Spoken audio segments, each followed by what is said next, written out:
to divorce your AI wife. You type into ChatGPT in the year 2029 while watching a live stream on TikTok with Logan Paul entering Congress and announcing his presidential candidacy for 2032. As you call your deceased grandma through an AI Afterlife agent, she tells you about her existential crisis and how worried she is about Elon potentially shutting down the internet through Starlink and limiting access to competitor AIs, essentially pulling the plug on her. While grandma is on the phone, you can't stop watching the new AI-generated commercial with the late Robin Williams' now undying avatar saying woke things. Let's see 5 predictions for the next 5 years for the dumbest and unfortunately quite realistic timeline. Let's start with love or something like that. Within the next 5 years, humanity will arrive at a crossroad. With AI companions around, people can choose to go antisocial and build virtual relationships, or realize how important human relationships are and go out more and make more friends that way. My first prediction is that we're not going to go the smart way. Not only we will dedicate more time talking with AI, but I predict in the next 5 years the first people will start submitting their requests to marry their AI companions. By 2029, there will be people protesting for their right to marry virtual agents. Corporates will be baffled at first, but following the Love is Love campaign, companies like Coca-Cola will jump the train. Already quite dumb, yet plausible, but a bonus will be that the first AI divorce will follow shortly after, with the human partner suing the AI company for financial gains, because obviously the AI spouse did not sign a prenup. This whole thing will come together hilariously with reactions from conservative politicians, and they'll start go on a crazy rant on either Twitter or something else and putting legislation forth to ban AI marriages, claiming it's hurting birth rates. AI gay marriage will go even more ballistic, but let's not get into that.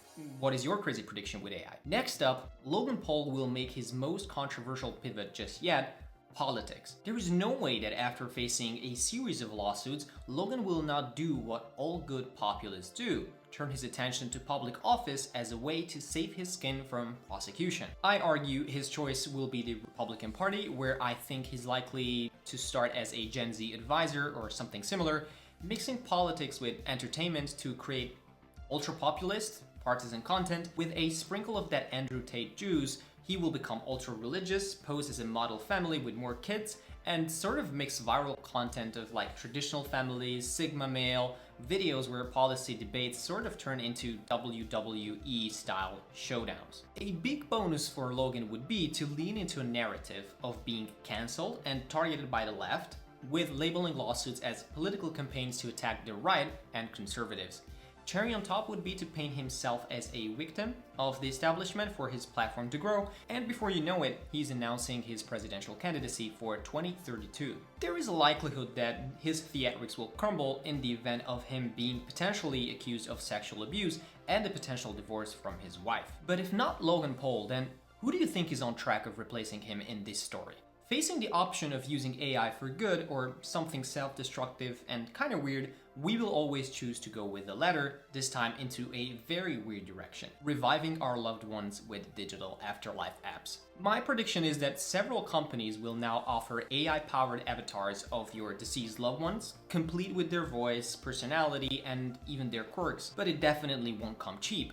Families will pay subscription fees to keep these digital ghosts alive, and when the servers crash, millions will face the grief of losing their loved ones again. It would be a big bonus, I think, if the companies would use cringy advertisement and messaging such as "live forever, virtually perfect," and sort of like "love from above the cloud," referencing Nana's server-side existence, on top of a ridiculously structured subscription service with add-ons and such. What is the craziest take you have about AI usage for the next 5 years? If Elon doesn't make this list, who could really take it seriously?